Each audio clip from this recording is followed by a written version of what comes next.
My name is Valerian Bernard, and I am with the Brahma Kumaris. And today we are going to discuss in this session the role of human consciousness in shaping attitudes and behaviors, and explain the connections that there are between mindfulness, inner peace, sustainable choices, and also, of course, biodiversity. And we have with us Maureen Goodman, who is the program director of the Brahma Kumaris in UK. She's also the UN representative in Vienna for the BKs. And we have Rigoberto, who is going to come and join us, hopefully in a few minutes. And he's from the Sierra Nevada. He is an indigenous. And we have the intention to speak with him on all the cultural heritage and traditional knowledge. Please, Maureen, do tell us a little bit about how you understand the connection between actions and awareness in this field of biodiversity. Because many of the people I'm talking about this to, they look at me like, what do you mean awareness and biodiversity? It seems to be really different planets for many people. So I would like you to make the links in order to share with us how you understand that it works. So thank you. Good morning to everyone.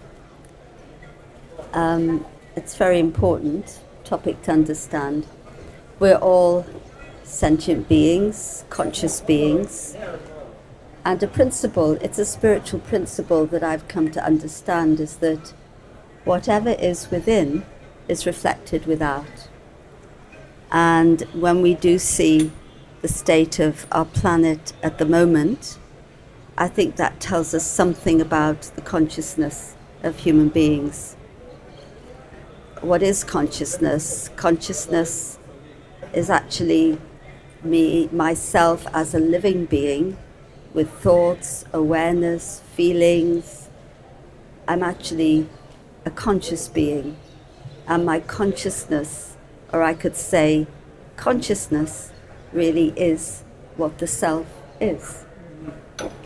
But of course the state of the consciousness is the key thing to consider. And we talk about a spiritual trajectory, which is very interesting, which is from awareness to attitude, to vision, to action, and then to world. And what awareness do I need to have that will help me make the right choices that can preserve the biodiversity of the planet, and can also, of course, help us to preserve the environment as a whole, and then, of course, human life as we know it. We seem to have become very influenced in our consciousness by things that are happening around us. Thank you. I find this really very interesting, but when I hear you speak about the original qualities, in a sense you're saying that all over the planet, each human being share a common initial original reality. Is it so?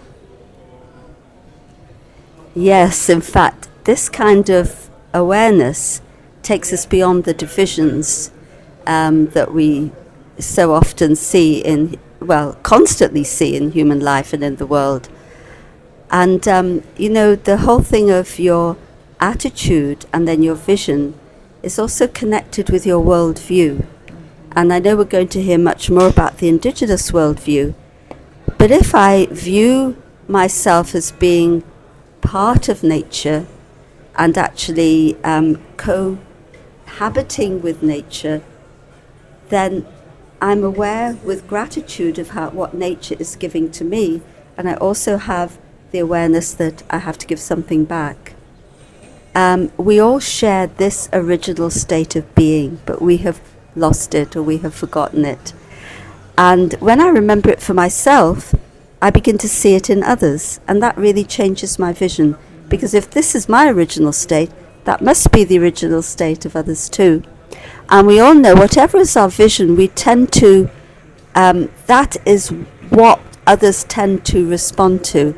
So if you think somebody's, stupid or, disrespectful, or if that's your attitude towards them, you've judged them, you've taken the decision as to what they're like, they tend to behave like that. But if you think about people as, okay, they have the potential for this state of goodness, then that's the kind of behavior that you begin to elicit from them. And I've absolutely seen this, that whatever's going on within actually has an impact with what happens externally. So we all share this consciousness. We need to be reminded of it. We need to live it again. And our attitude then changes, our worldview changes, and then definitely our actions will be aligned. But if we don't have inner harmony, it's impossible to have outer harmony. And inner harmony means that also my thoughts, my words, my actions are aligned with my conscience. That's really what harmony is about, aligning myself with my deepest inner conscience. Thank you so much. I was actually wondering, listening to you, how can you therefore make sure that the sustainable choices that you make are going to influence nature? Because nature seems huge and we are very little. So does it really make a difference if you stop having canned Coca-Cola, or if you decide to stop eating meat? Because the world is big. So sustainable choices, when they're individual, what power do they have for the whole? I just see a movement that's growing, definitely, in the world. And if I think about, I became a vegetarian, I think about 50 years ago. And at that time, it was considered completely strange. Now today, it's considered a very healthy option. I personally have not taken dairy since about 2010, maybe a bit before then. Again, it was considered a little odd, not today. So I see that the awareness is building up. And you begin with a few, and then it creates a wave and it catches on. And somebody once told me a phrase: if ever you think that you're too small to make a difference, try sleeping with a mosquito. So we all have an impact. And just think about, on a daily basis, if you don't feel good when you get up, you feel a bit fed up or depressed or whatever, you just don't feel good the whole day. Physically you don't feel good. Your consciousness impacts matter. So our consciousness impacts not just the matter closest to us, which is our bodies, but it impacts nature as a whole. And nature needs the support of our good, pure, loving, respectful vibrations to be restored to its state of harmony and flourishing. I was wondering if you had a personal anecdote to share on your history, your relationship with nature, and the interaction. Well, I have witnessed many projects which demonstrate this, but of course, in a way, I can't claim them as personal anecdotes because I'm not a farmer myself. I have seen the impact of diet, definitely, on not just on my health, but on my awareness. And I feel with a healthy diet, a diet which is closer to a natural diet, I'm able to think more clearly, and I'm able to connect with others better. And actually, in my meditation, I'm actually able to have a better connection with the source, the one above. And I think one thing I can think about is my plants. I love plants. I talk to them. I give them a lot of love. And people say, "Oh, look at your plants. They grow well." I mean, I've really witnessed this. I witnessed this with my mother. She would grow tomatoes. She loved those plants. And they would just flourish. And the whole project we have of sustainable yogic agriculture is where farmers meditate in the fields. And as a result, and it's been looked at scientifically by some universities, greater yields, more nutritious yields, better health for the community, it's all organic. So the impact of consciousness is absolutely real. Thank you. Thank you so much. Sister Maureen is going to stay with us. She's going to lead us into a meditation later on. But in the meantime, I would like to call on my friend and colleague Juan here. Juan is the cousin of an elder. Sorry? Nephew. He's the nephew. Sorry. So he's the nephew of Mishka, two-spirit elder.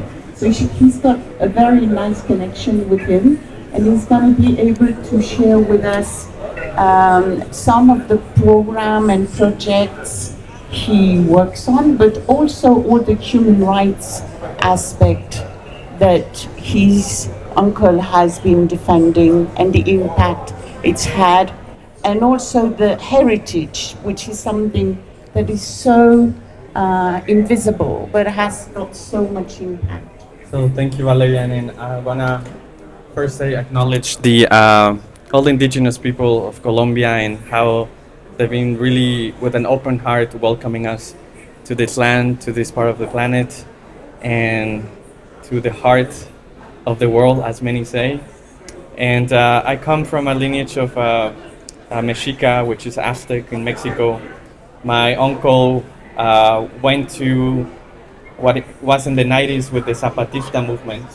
Well, Capitan Marcos, which is Captain Marcos, he was a revolutionary who was really fighting for the indigenous rights in Mexico. And through that experience, by being with Comandante Marcos and defending the lands, defending the territories in south of Mexico, he became more in touch with that. Living in California for many years, he forgot about who he was in many ways. And going to Mexico and reconnecting to his roots, he realized the power of the land, the power of connecting with nature. And then in his own land in California, he's starting to create ceremonies for what is called the Two-Spirit ceremonies. Two-Spirit is the acknowledgements of those indigenous, queer, LGBTQ that they've always been part of First Nations in North America, and they always had a very special role as spiritual leaders, healers in North America. And because of colonialism, those were the first ones who got killed, assassinated. And now there's a resurgence of the Two-Spirit elders in North America and in the Americas in general, and how to bring this wisdom to younger generations. So I had the fortune to participate in different sweat lodge in Temazcales, which is, how do you say it in Spanish?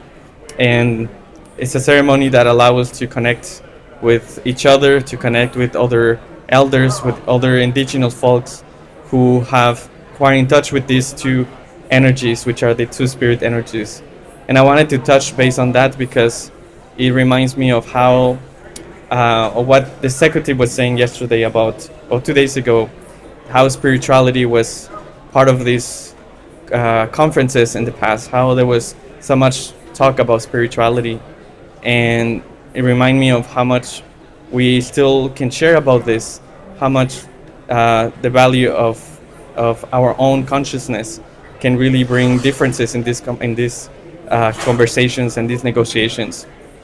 So learning from my uncle, learning from the Brahma Kumaris, from teachings of Brahma Kumaris, I'll really learn to infuse those two energies, the energies of earth the energies of the heaven, and knowing that when you live in harmony with yourself, when you live in peace with yourself, when you do the work of healing your soul, healing your body, you can actually start experiencing what it is to be in harmony with your first nature, which is our bodies, but also harmony with your relationships, our friends, our families, to our communities. And therefore, learning from elders, from indigenous people, we can really have the opportunity to engage differently in the way we live on our everyday life. So the choices that we make, I often say it in Montreal, I always give this example, that if we have the choice to choose between an apple that comes from New Zealand instead of an apple that comes from Quebec, from the same place that I live, well, it just takes a little bit of a mindful moment, a conscious awareness to realize that the impact that I have in my little choices have a deep impact on the world. So learning from traditional knowledge, ancestral knowledge, allow us to engage better with nature and also have dialogue among us in these negotiations, something that is probably missing, to have more dialogues and learn from each other, because we have more common things that we actually think, and it's when we actually tap into that's where the magic happens. That what we thought it was not possible suddenly becomes possible because something is new, something emerges, and I think that's how a new reality, a new way of living with nature will come. Thank you. I was actually wondering if both of you, from these two different sorts of experiences, could share on the impacts that we can have on other people. Because I think that shaping attitudes is something I can do for myself, but I think many people would like to have a better relationship with the planet, with the biodiversity, with the global home. So how can we help others look into themselves and become richer in their inner world so that they can extend that to the natural world? Thank you. Thank you. The first thing is that you have to live it for yourself. If I preach something and I'm not living it, then nobody is going to take much notice of it. It becomes theory. And they say this about children, that it's not what you say, children learn by witness. So that's the first thing, that I have to put my own house in order. And I've seen that when people see your consistency, that you're being true to your principles and true to your values, and they really begin to respect it. When they see that you're much happier because of the choices that you're making, you have greater inner peace because your choices are aligned with your conscience, then they begin to think, well, there's something here. They get a little bit of a mirror. I think it's very important never to force anything on anyone, because we all know that resistance leads to resistance, and if you try to force somebody to change, then the chances are they'll do even more of what you don't want them to do. But it's just by your being and your life and your gentle explanations, then yes, I think it's possible. People need education. They do need to understand. And sometimes people make choices that are detrimental to nature because they simply don't understand the connection. And so the whole process of living, example, education, is also respect for everybody and where they're at. Thank you very much, Maureen. I recognize your gentle nature here. What I can see also is that many people are lacking information. We have so much, I would say, stuff information, to not call it badly, but the precise information that would help us understand what's happening at the level of the earth, not everybody gets. And then I was also thinking about my experience with indigenous communities living in Latin America for many years, and how so many of the youth are cut off from their roots. And I could see in various instances how linking back helped them, just like you were saying about your uncle. So could you tell us a little bit more around how to help people link back, the impact it could have on the planet, and how it helped you to know more? I think we have to be very humble to be in a position where we surrender ourselves to different principles that are present in our lives. So sometimes I like to put myself in different shoes, see things differently, in a way that allowed me to see what the other person is living, so I can really understand. And that's how you create a holistic life, a holistic thinking, is really seeing the different parts of reality, the different perspectives, the human rights, nature rights, what it will be to feel to be a tree, in a way, what would it feel to be a human being in a less privileged position. So allowing yourself to surrender, to let go to your principles in a way, to let go to certain identities that we have. I think one of the main things is to surrender our limited identities that we have. Some of them are really ingrained, and although they're very necessary, I can say I am Mexican, I am a gay man, I can be many things, but ultimately those are just layers that help me navigate in this world. But that doesn't really define me. So when you really go deeper into who you are as an experience, it allows you to be more comfortable with all the different identities, the different realities of different people, different nations, communities. I'm no longer attached to different genders or different types of way of thinking or being. So that's, I think, what comes humility and a values-based approach. And I ask myself, what is that values-based approach? And I think that's actually a very spiritual experience when you surrender to these values of cooperation, compassion. And like you were saying, if sometimes people might not understand this or something, we need to have the patience, the compassion. And from that, we actually learn a lot about ourselves too. So it's by really, again, in that way, in that position, in that attitude, attitudes really help us to embrace a lot of things. You can embrace this conference knowing that everyone is playing its part, very beautiful in its own way, and understanding that everyone is playing its part, everyone is giving something, everyone is lighting a torch of hope in a way. Then we can actually see things differently, even if negotiations are not as we might think they should be. We'll still see that there's an energy that is permeating everyone and every place. So I think it's having a different mindset that helps us to embrace many different things. Well, thank you very much for your answers. I think you're definitely in the same teaching club, showing by example and by being who you are. And therefore, people... This one. Thank you, and therefore, communicating what needs to be understood by your personality. And I really like what you were also saying regarding the appreciation of each individual, because each one is playing a role, and we're all together here in this sacred space, in a sense. If you think of it as the space where things can change. So thank you very much for your words.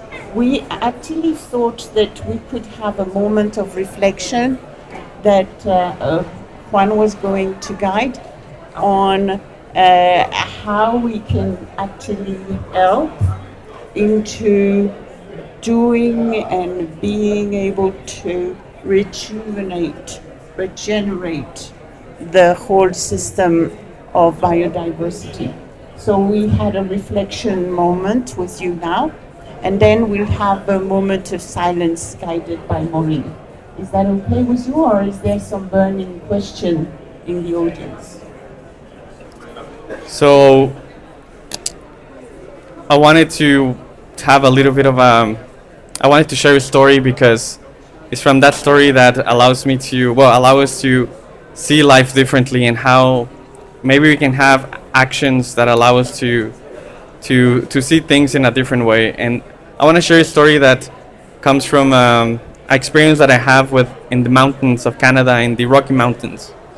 And it was a beautiful path of 12 hours drive, and it's really an amazing journey crossing those mountains and see the different ecosystems around the world. And as we go to nature every day, we always take from nature. The other day I was just standing out there and really seeing the beauty of Cali and the mountains, and it was because it was raining and then the clouds went away. It was so beautiful to see nature in that way. But we often don't take the time to give back to nature. How do we give back to nature? And there are different levels in which we can give back to nature. We can give back to nature from the mind, from our good wishes, our feelings, and also with our attitudes, and also ultimately with our actions. So the work that we do, all the little things that we do individually in lifestyles can help us. So going back to the story, I remember that what can I do to appreciate more and to offer to this beautiful place? So I decided that along the way I was going to meditate all this journey. And at some point I stopped in this lake, and it was a beautiful lake. It was like a postal card, and you saw the mountains and the little lake blue, and it was so beautiful, you know.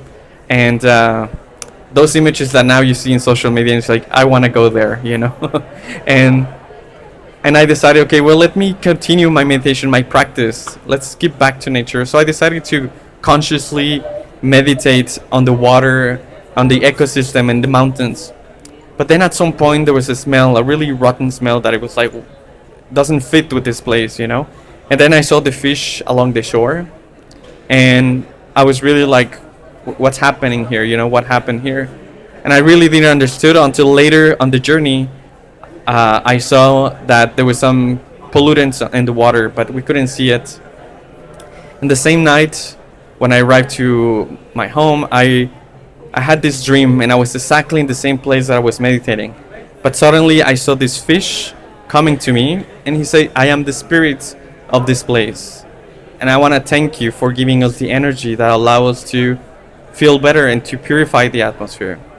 So of course, when I wake up, I actually asked my uncle, who's an elder, and he told me about how indigenous people are so connected with the land, and how they have these powerful images through dreams, through visions, of how nature communicates with them. So I felt like there are many different layers in which you can take action to help nature. And one of the things that I love to do is to our mind, we can actually serve with our thoughts, we can serve nature. So whenever you go to a place, what can you do? What could you do to appreciate nature more?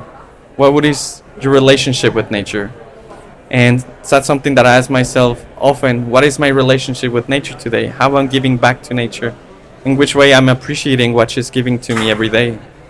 So we wanted to have this, I wanted to have maybe a little bit of your own experience of if you ever had a moment in which you wanted to give back to nature, that you felt like, I need to do this, I want to give back to nature. And all the different levels that I just shared before, in an action, through the mind, through the good wishes, through my lifestyle, by choosing different things, different quality of foods. So I want to now give you the voice to any of you if you want to share something. We still have a couple of minutes, so I'm really happy to hear from any of you if you have an experience of nature which you feel like you were able to give back to nature and you took action in that way.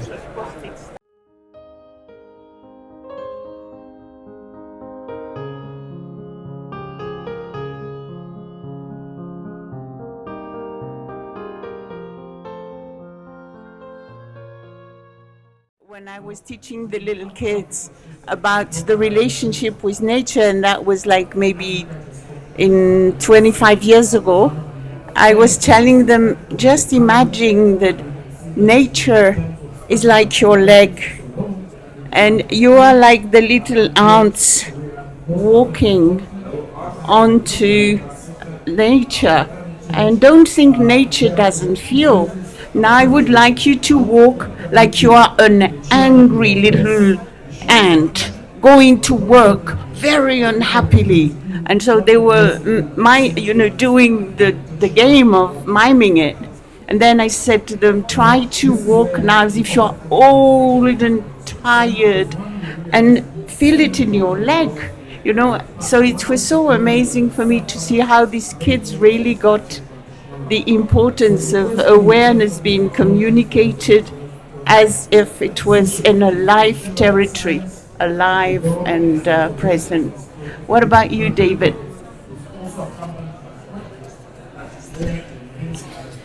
Thank you. It was lovely to hear everyone's sharing.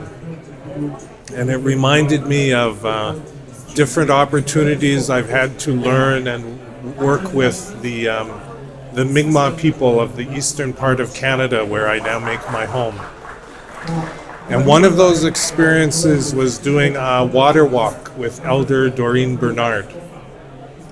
And she was inspired by Grandmother Josephine, who in remembering their their traditional ways recognize the responsibility, you mentioned responsibility, that women have and all people have for protecting their waters. So Doreen has started these water walks in the province of Nova Scotia in Canada every spring to honor and give gratitude to the water. And I joined her for part of a 500-kilometer water walk where they walked along the shore of the Bay of Fundy to give thanks to those waters. The Bay of Fundy has the largest tides of the world. It's a beautiful saltwater area. And they walk and they offer tobacco in thanks to the water. And as you walk, mostly in silence, for hour after hour, day after day, you really begin to appreciate the waters of the world and what we gather from the waters of the world.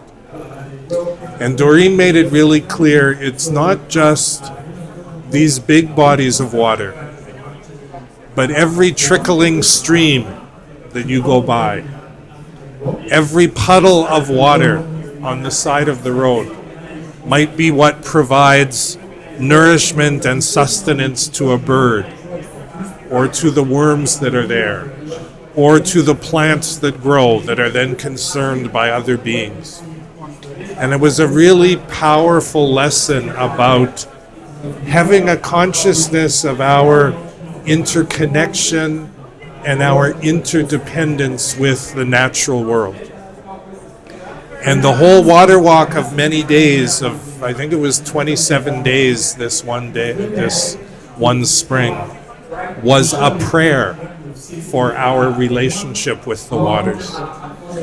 And in Mi'kmaq, every prayer ends with the word Mistogama. And the meaning of Mistogama is all my relations. And I worked for a long time in community development, and I always thought all my relations was my relations with diverse peoples of other parts of the world.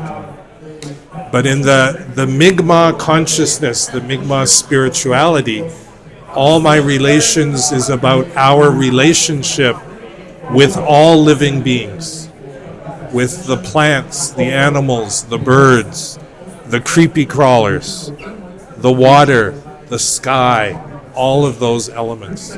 So it's a very different understanding of how to interact with the natural world. And it's powerful, I think, in helping us reduce and let go of that ego of the place we might think we have in the world and recognize a different kind of consciousness. So thank you for helping me remember that experience. I think now we can have a moment of peace and awareness, thanks or through a meditation guided by Sister Maureen. Thank you. It's been beautiful to hear everyone sharing, and I was also reminded of my own experience when I first visited the Findhorn community in the northeast of Scotland. Some of you will know it. And this was probably about 1973, something like that.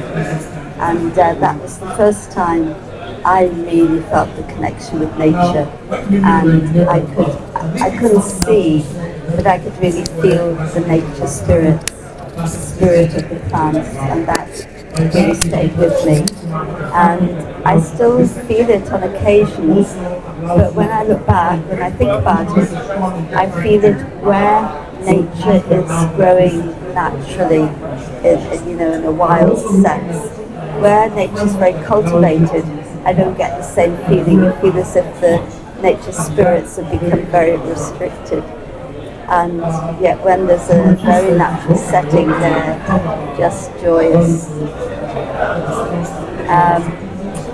So let us just have a reflection.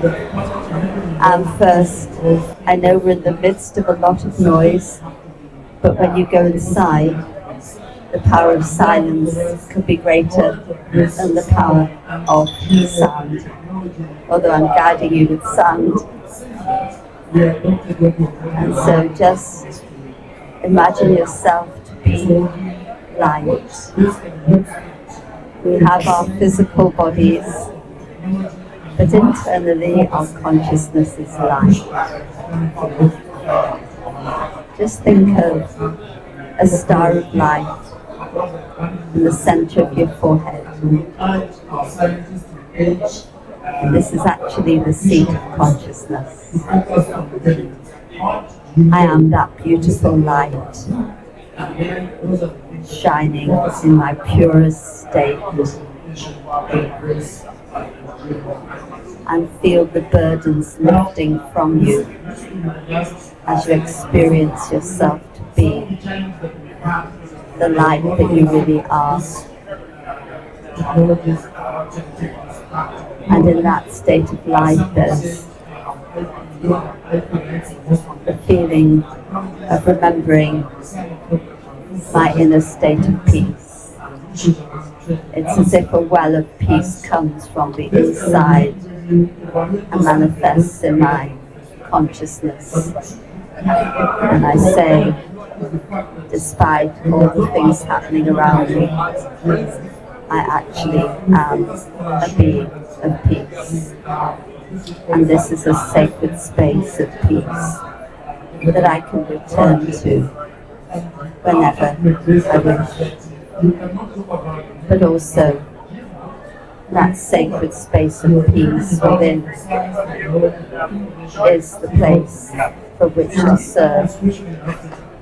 And so, as a being of light, let me spread light into the atmosphere, rays of light. And those rays of light carry love, respect, gratitude, care, compassion. Those rays of light are reaching all over the earth, to every human being, to all the creatures in the oceans, the creatures in the sky, the creatures on land, and the very land, earth, air, water, fire, all the elements. The light of peace helps to restore our relationship with nature. The light of nature, the light of the human soul connect, and there is again harmony and flourishing.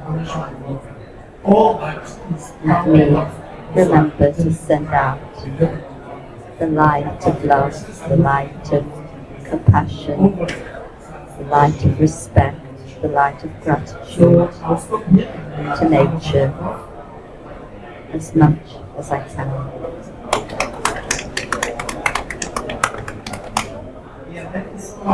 Thank you. Thank you very much, Maureen, for taking us so deep inside. I have one here. So thank you very much, all of you, for being here and enjoying the ride along with us. And thanks to my colleagues for allowing the possibility of having this space. And I wish you a very beautiful day. And I loved hearing your experiences. I think that we'll walk differently today with what we heard. Thanks to all of us. Goodbye.